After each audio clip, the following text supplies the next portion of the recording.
Well, time to fix the oil leaks on this engine, so it has to come out, but we gotta get this pig started. We'll see how it goes. I still haven't fixed this exhaust on here because I knew the engine was coming out. So one last thing to take apart.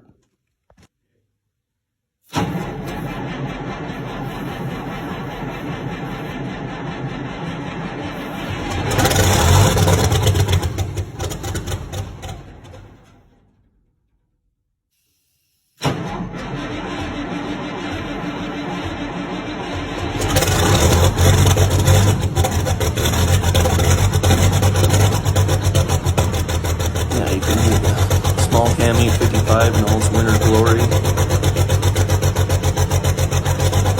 And this tractor, it's supposed to have 4,000 amp batteries. We only got 2 in it because they work fine in the summer, but come winter time they're not great. Also, it doesn't have a block heater, which when this motor comes out, we'll be at it for sure.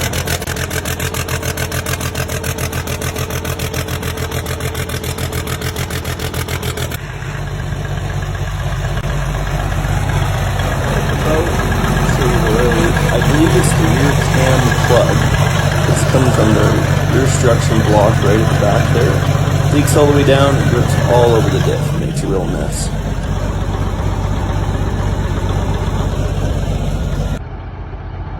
Pull the hood off quick before we're in the shop with the old Ford. And now that the shop's finally cleaned up, projects like this are going to be way easier.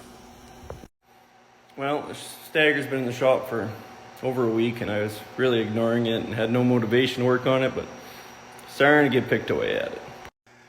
So you don't know, it's a 903 Ford built Steiger, repowered with an 855, pulling out for a bunch of oil leaks.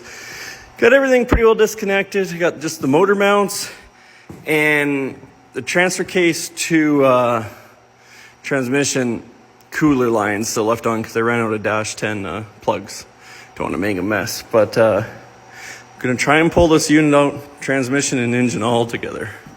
So I might have to make a stinger for the forklift. But main reason I'm pulling both is I am just sick of the mess. I washed like a $70 wash job at the car wash before I brought it in here. So with the transmission and engine out of there, I can get in here and just start fixing all these little annoying ones. Here's another view. It's just little stuff everywhere leaking.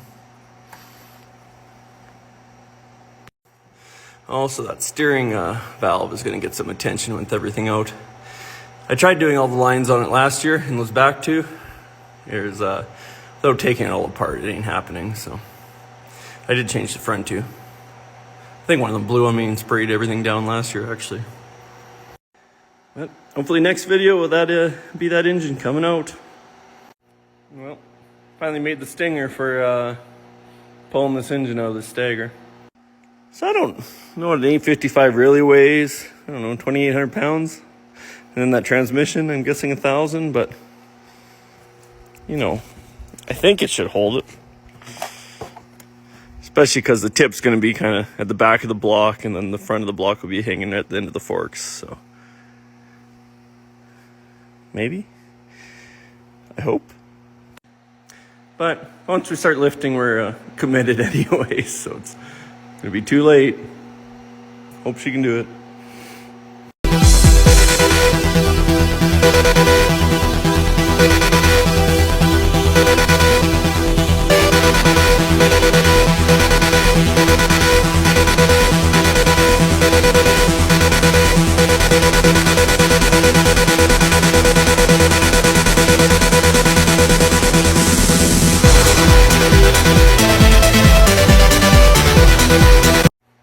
Well, I learned some things that I wish would have been passed on to me, but oh well. So one, the guy on the Steiger Facebook page that said, oh yeah, just pull them out together. He's right, it can be done.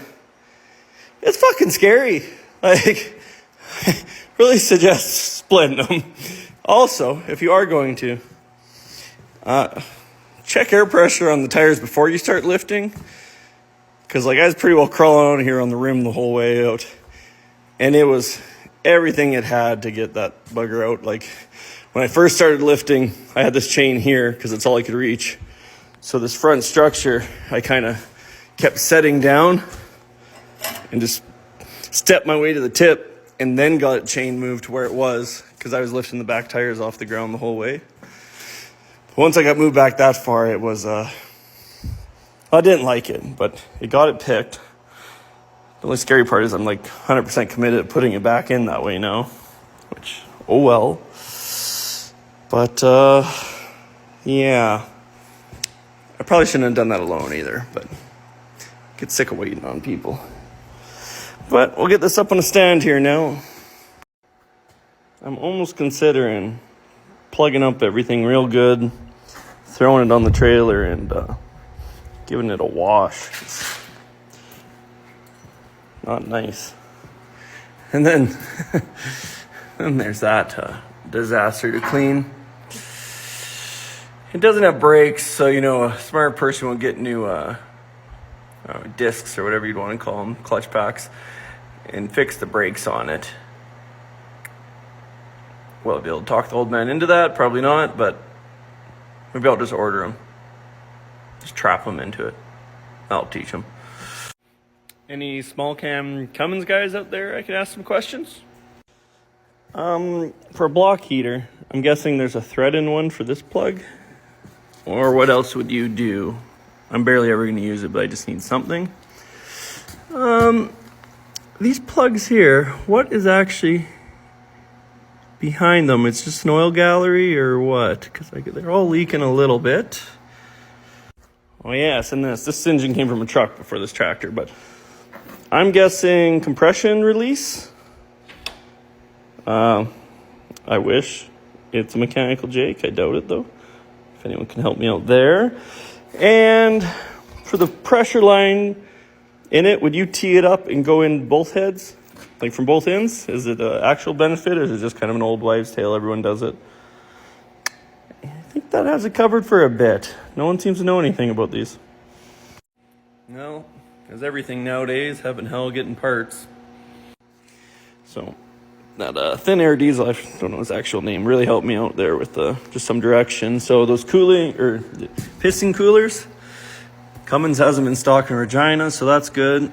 They have an upper gasket kit for like $500. I'm not a fan of, but it's in stock. No lower, but they have an oil pan kit for like $130 and the rear main for like $160 in stock, which is a start. I'm still waiting to hear back about an aftermarket total kit, see if it can come in cheaper. The block heater, so everyone's saying the cover, and I couldn't figure out the cover, but I guess I have full flow oil or cooling. So Cummins did make one that would turn out and go to here for like $85, but it looks like it's out of stock and nothing about stock. So I might just have to tie in and put a cooling circulating heater in, which is fine. I just didn't want to for whatever reason. Also, I've done some cleaning in here. Just about a box of brake clean into that job. And that's everything that came out of there. It's just gross. So yeah, if this price starts climbing anymore for these Cummins parts, it's, I don't know.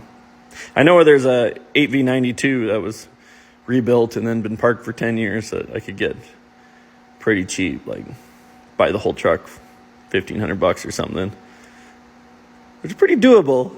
Came with a V8, and I think it's rated at like 475 horse or 450 horse. But it's kind of a shame because this thing runs good if it just quit leaking everywhere. Oh, also the block heater. Another idea. I don't know if I've done those ones that you put in the bottom rad hose. I don't know if they make them for this big of an application, but I've done them on just like a Dodge and stuff. But that wouldn't be terrible. The only downside is when it's minus 40 in the wintertime, they get dripping, and no matter how you tighten the clamps, they always want to seep, which also goes for the circulating heater, but I can't just put valves on it so that you only open it when you need it, so you can't have a leak there either. I guess you tie in probably there. You probably had one before is why. But yeah, enough rambling. I guess I should take some hoses off. Well, we're deep in the bowels of the Steiger here for these multi-disc brakes. I read in the manual that there's possibly, right here, shims to take out and remove instead of all new discs. So we're gonna hope for that, but so some of you guys who don't know, I don't even know, figuring this out as I go. But when this, your park brake cable can pull here, or you have a slave cylinder there, and when it rotates, it spreads out these middle two, and it locks this disc between these two plates and this disc between these two plates. And I believe the discs are splined to the shaft, and yeah, these brakes pads are locked by these pins. So let's pull this cover off. Well, there's shims every time I maybe they all fell out every time I pulled on it. They'd come bouncing out of there. But 1, 2, 3, 4, 5. 1, 2, 3, 4, 5. Yeah, good enough. Oh, 6. Damn it, we need one more. Oh, there's some. Okay, I pulled 2 shims from each, stuck them on the bolts to just test them, and I think it's, man, this is gonna be difficult. Hold tight. Aha. Okay. I think it might be a little tight. I think there was like an 8th thou clearance they said in the manual. You can hear it. You can't see it where it should, but there is a little play. And I'm a strong believer if there isn't clearance, it's gonna make clearance. So I think that'll be a win. Not cost me nothing. Well, there we go. I don't know if you'll be able to see this. Just a short throw. There is adjustment right there. Also, by putting those washers in between these 2 plates or on the outside, you can change adjustment. And when putting those washers back on, put them under that tab. Otherwise, you rip it. But I already did it, so that's where they're gonna stay. So yeah, there's really a job I put off for like 5 years, done it in 20 minutes. Feeling good about myself on that one.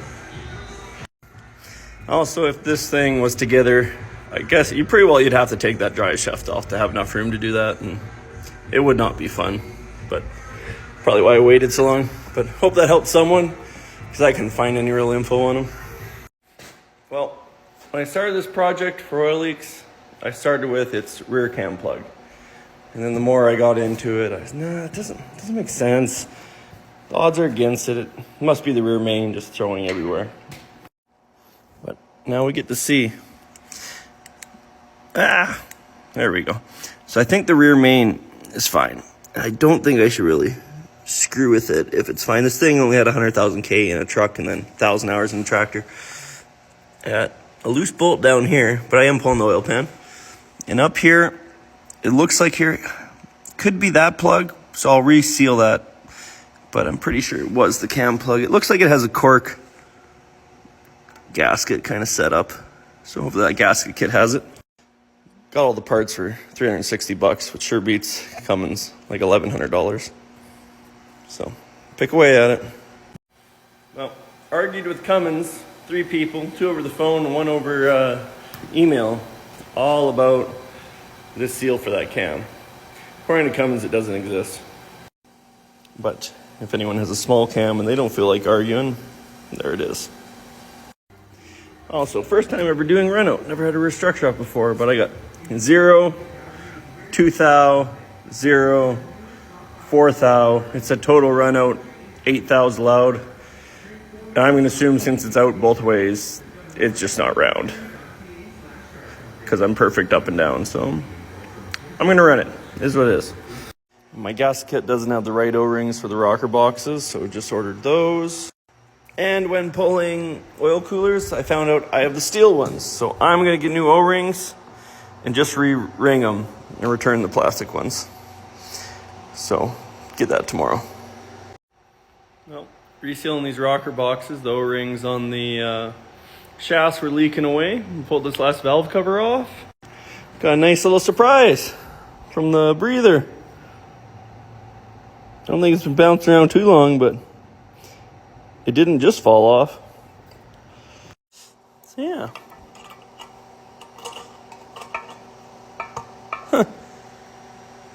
That was lucky. So I got all those sealed up. I'll do a valve set tomorrow. I'm tired. Screw it. Also did the oilers, except one is giving me trouble coming out. But instead of forcing a wrecking thing, I gotta take this pan off. So I'm gonna take the pan off, see if I can persuade it from the inside, be a little more gentle. And then I think that's it for leaks that we're actually gonna address. So then we can start cleaning it all up and getting it ready. Well, got the pan off this 855 small cam. Had that one oil cooling nozzle that wouldn't come out, and it's a good thing I didn't force it. That one right there. Let me reach around. Right there. It's bent a little bit, so I'm gonna have to persuade it to be a little bit straighter. Oh, well, plan is just go up there and very gently just straighten it a tiny bit.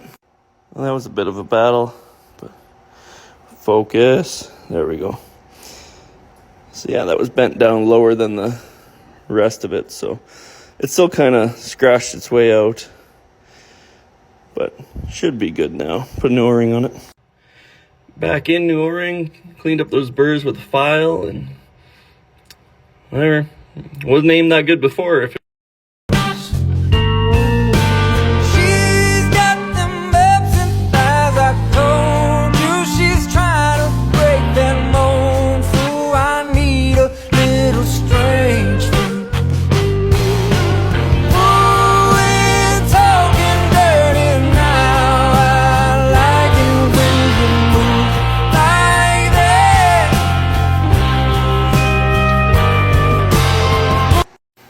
So the Steiger's kind of been on hold, putting the engine back in, because I've been waiting on this steering pump. And I could have had the engine in here, but I was getting the runaround on this pump with the 2 more days, turned into 2 weeks. But I'm glad I waited, because this thing is hell. Like, I'm going to have to get some more help. But if that engine was in here, it'd be going to here. No, thank you. And unlike our Massey combines, this one even has a case drain to make it even more congested. And other than that, been putting some accessories on it. Some new filters, so everyone can argue that they're the wrong filters, because that seems to be what everyone likes to do. Oh, we're on the topic. Can anyone tell me the fuel filter with the most filtration there is? Anyone gets it right, well, you don't get anything. I got nothing to give, but you win. You know, first I got the old man on my ass about that. Now you guys, just leave me alone. I think I have a little bit of time. Went to put the engine in today. Forklift had other ideas. Hey Blade, pick that engine up. Just fire her in there. Come on. Some scabby mechanic pinched the seal putting it on. Who did that, Kale? I'm the scabby mechanic. Fuck. Really, I went to put it on, and these were all sharp. And I remember I put it half on, got it stuck, pulled it off, and then I beveled all these. Apparently I didn't inspect this good enough after, and shoved her on, and no. Bad move. Well, forklift never let me down today. Got that cylinder rebuilt last night, and gave it a little bath. A lot more yellow down there than I thought. But then Blade came over, and we stuffed this engine in. It went smooth, but it's dicey. Like, took a lot longer to put in, and especially when the back tires are off the ground most of the time, and you're trying to wheel brake your way gently in there. It's not ideal, but still has to be buttoned up, and that I just got the pin bars stuffed through, but it's in there. All that matters. It's pretty neat how tight this thing really is to fitting in here. Like, it's tight.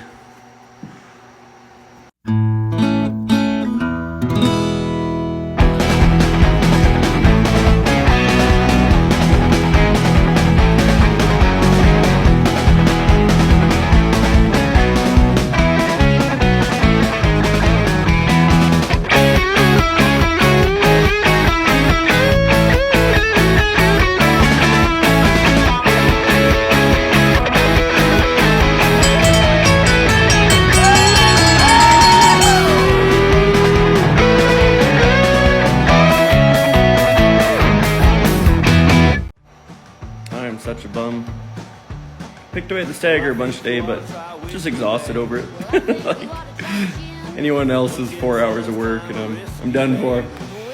But we made some progress. The stack has finally been retired. I got everything on the transmission hooked up. I got most of the wires hooked up. There's so much that isn't used, and it's all black wired. It's kind of hard to judge if I'm missing something or if it's just not used. So I'm sure I'll have a hiccup there. The high range on the tranny, all that linkage is a pain in the ass. Whoever designed that's a dink. But yeah, she's definitely making progress. So I think I have to get an extension for that hose because it's ran too close to the shifter. Can't win them all, but waiting on some oil and some filters now, and then we'll do a test fire.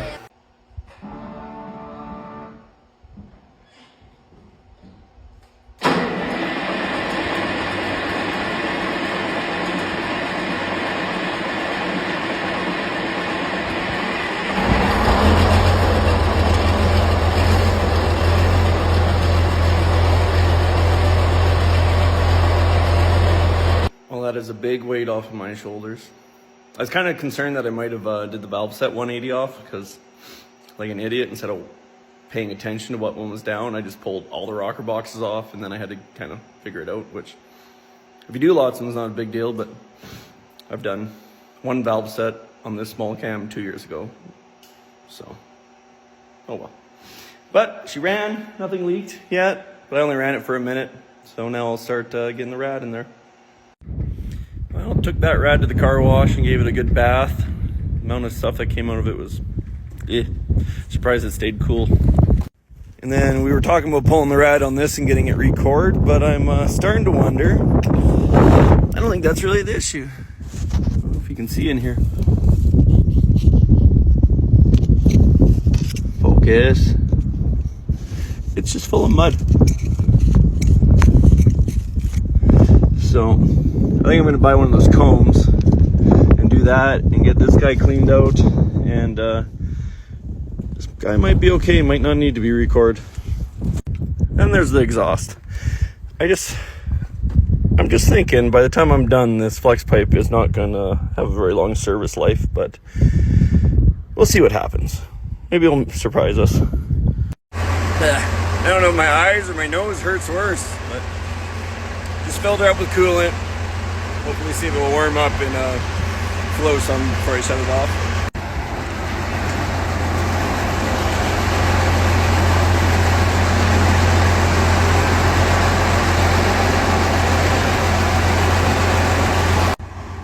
That is nasty. Yuck. I always laugh at all the guys who say, I want a big shop with a loft in the back of it or top of it. I don't think it would work for me. I'll just have a cabin somewhere, I guess. I don't know. How you like me now?